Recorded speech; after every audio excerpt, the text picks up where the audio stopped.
Ушул улуулар кичүүсүн таптаган өлкө бололу. Кичүүлөр үмүттү актаган өлкө бололу. Ыйман менен адеп сактаган өлкө бололу. Илим менен дүйнөнү каптаган өлкө бололу. Бүткүл дүйнө сунан мактаган өлкө бололу.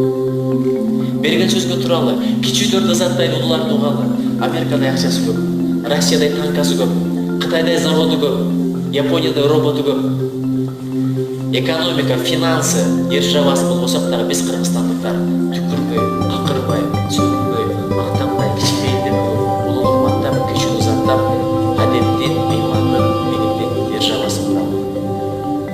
Жакшы иштерди уланалы, жараткандан жакшылыкты сураналы, башкалар айфонун, мерседесин, танкасын чыгара берсин, биз кыргыздар жакшы ыйманды билим алып барышыбыз. Чындап эле Азиядан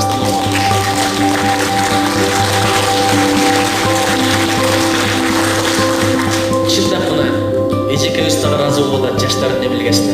Эжекебиздей, агайыбыздай сиздердин адамдар колдоп турса, батасын берип турса,